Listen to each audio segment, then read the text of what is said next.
So just 1 month ago, GSA announced that there's going to be some big changes, as if we haven't had enough changes to SAM.gov when it comes to entity registration, entity renewal, and just the general pages that we see when working with our SAM.gov entity. So in this video, I'm going to be walking through the new SAM.gov entity renewal. So this video is not registering from scratch, but this is if you have a registration and it's lapsed and you have an entity like mine where I allowed it to lapse, so we can go through this process. I haven't gone through it yet, so we'll be going through it for the first time together. So I may be adding in some notes in post to make sure that you have the most complete information for this, so that you will be able to go through the necessary steps to renew your SAM.gov entity registration so that you will continue to be eligible to bid on contracts on SAM.gov. So we're going to go ahead and just start from the starting place that you probably are, which is inside of your SAM.gov workspace. And what I'm going to do is just scroll down to renew or update entity. And as I've mentioned, a lot of the screens are different, so I should mention when I'm recording this. This is mid-2025, so August 2025. So this video, maybe even on the thumbnail or title, will show 2025 to 2026. If you're watching this during that time range, this is going to be the most up-to-date information for you. So as you can see here, I do have an inactive registration. And what I want to do here is to update that. The first screen that they're showing us is to enter relationship to entity. And for me, I am an employee or officer of this entity, and I will certify that and click next. So next, they're asking me about my entity registration information. They're saying, would you like to update just the point of contact, or would you like to update or renew your entire registration? Since we're doing renewal, I will be selecting that second option. We'll go ahead and click next. Next, they're allowing us to choose an option. It looks like all these boxes for comparison are pretty much the same, except for bidding on federal contracts as a prime. So since we are assuming we are, we'll want to select this option for all awards to the right. Next, it wants us to confirm the cage code, and we're going to confirm that and click next. And it's saying you will be registering the following entity, business organization for the purpose of awards. That sounds good. So now it wants us to review the current registration information. It's saying that some details may have changed.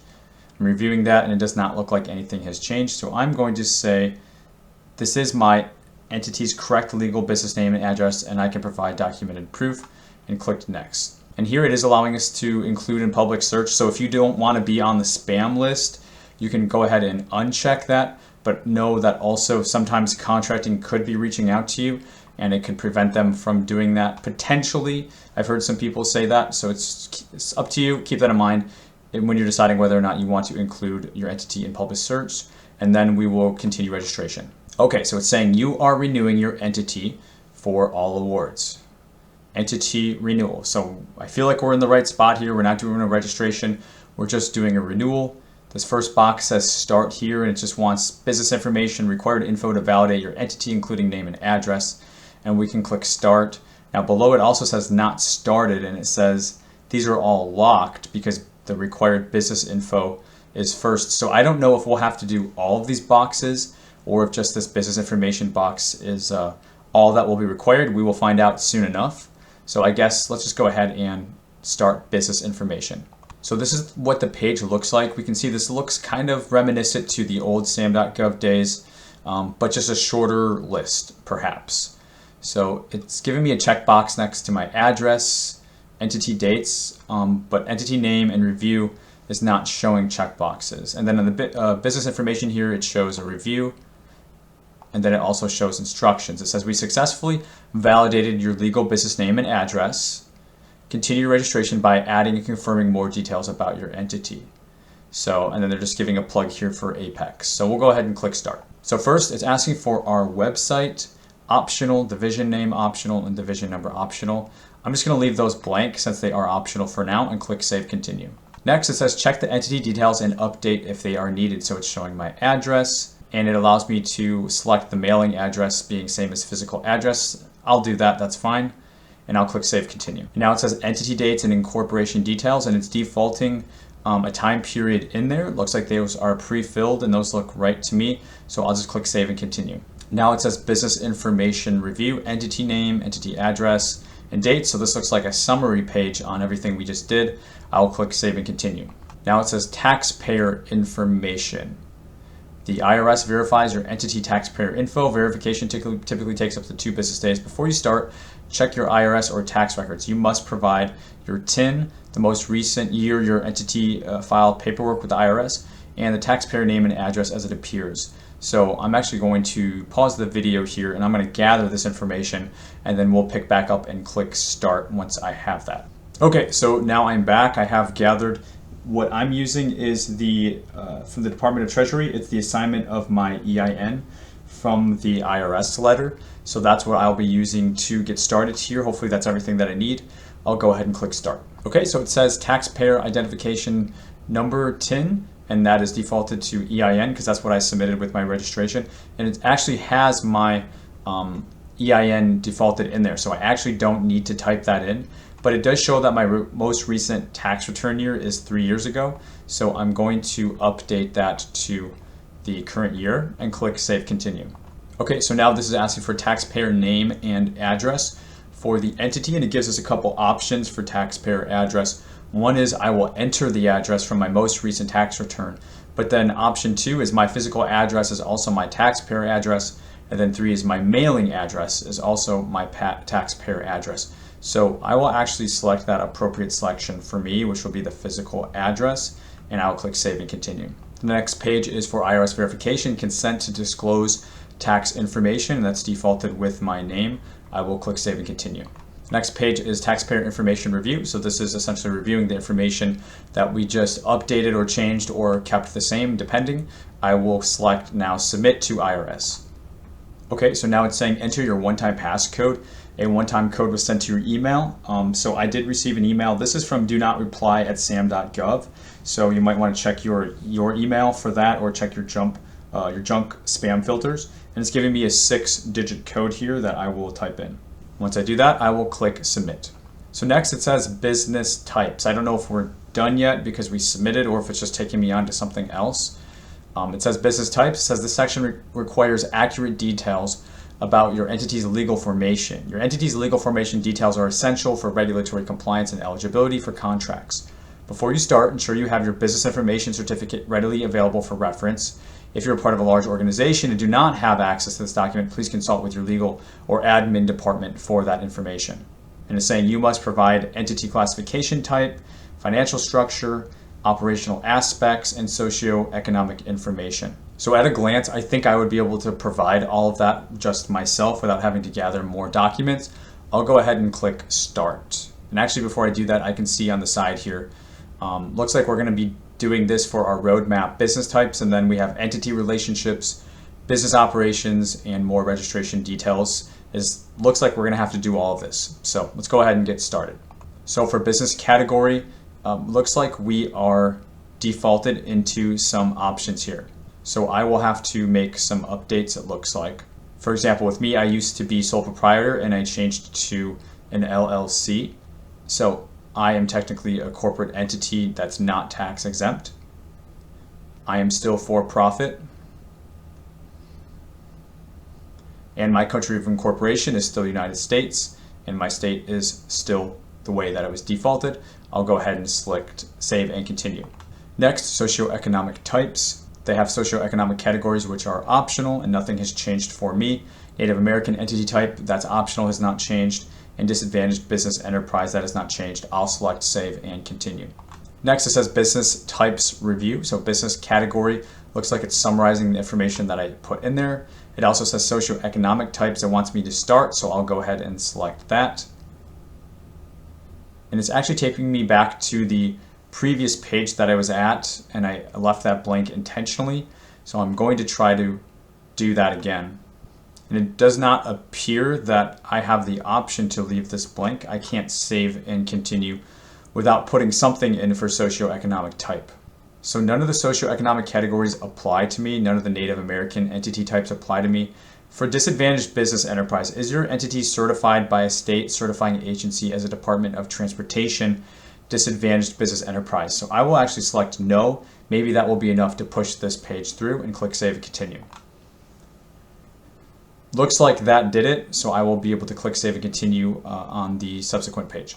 So for entity relationships, looks like it has for immediate owner and predecessor. Does another entity own or control the entity that we're registering or updating? My answer is no. And is there a successor to a predecessor? The answer is also no, so I will select Start. So they're asking us the same questions. Does another entity own your registration? No. Save and Continue. And then the same question once again, Save and Continue. And then I'll Save and Continue one more time.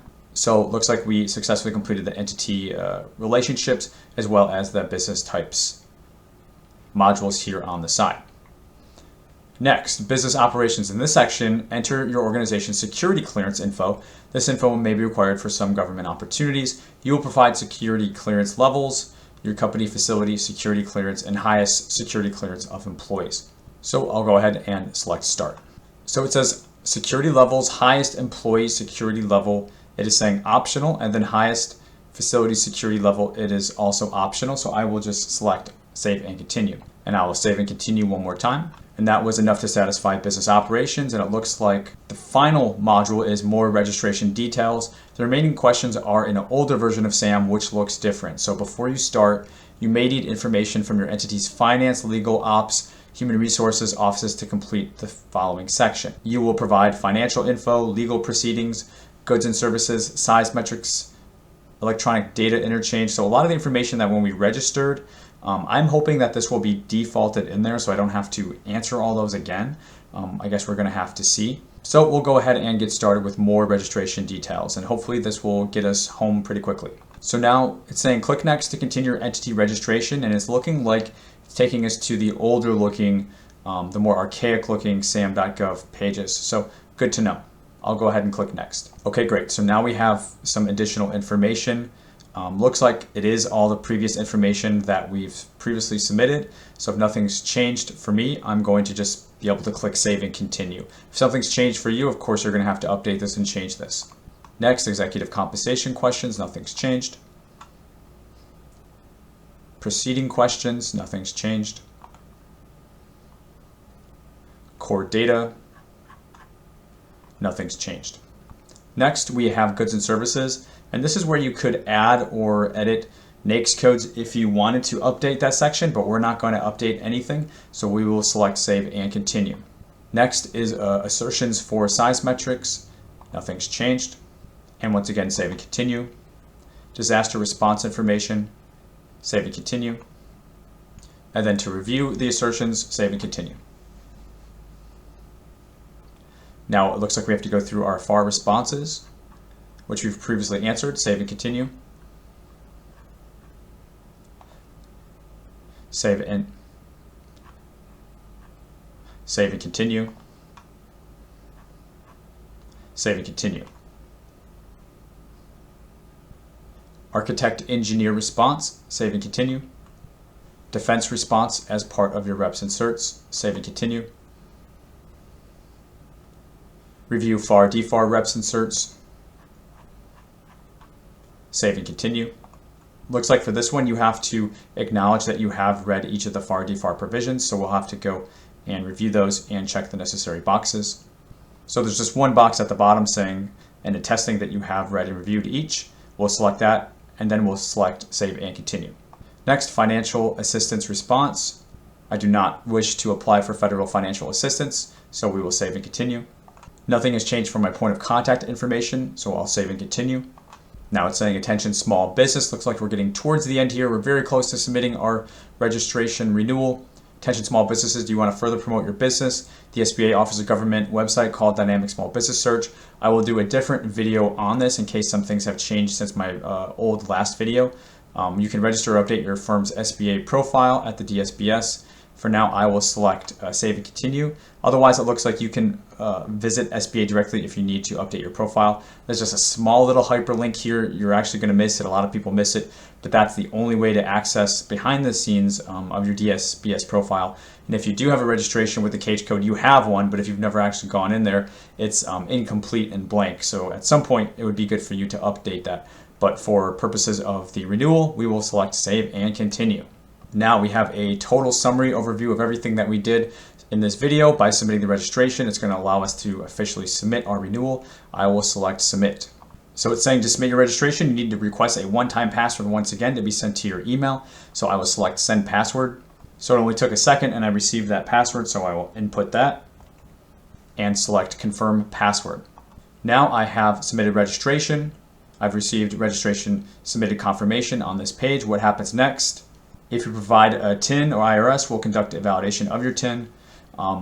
Essentially, these are just the necessary steps. You're going to have to wait, make sure to check your email in case they have any questions or if there's any updates or anything that you need to know. Otherwise, our registration renewal submission has been successfully completed. Woohoo, we did it. It wasn't too painful, but it was a little bit more painful than I remember it being a few years ago. Using these new pages, like I said, that have just been updated as of a month ago or so that GSA has notified us. So guys, I hope this was super helpful. And also before you leave and start checking out other videos, I do have an upcoming training that is free. I recommend highly that you snag your spot down below. This is going to help you go to the next steps with your government contracting business. It is how to win contracts faster without wasting time and money. I recommend this for everybody, quite honestly, regardless of what stage you're at, unless you're winning like 20 or 30 contracts.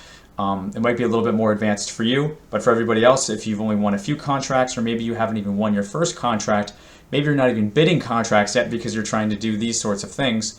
In SAM.gov, getting your entities going or dusting the dust off and renewing it. The link for this will be down below. It's 35 minutes. It's absolutely free and it will be a huge return on your time invested in that because it's basically all my pearls of wisdom, all my gems, all the lessons learned from myself and working with many small businesses. I boiled all that down into a readily available training for you. So one more time, the link for that is down below. Make sure you check that out. And if you enjoyed the video today, definitely smash that like button. If you're new here, you're new to my videos, welcome. Definitely subscribe to the GovKidMethod YouTube channel. We would love to have you here. And also so you don't miss new videos in the future. So until next time, guys, you got this, and thanks for watching.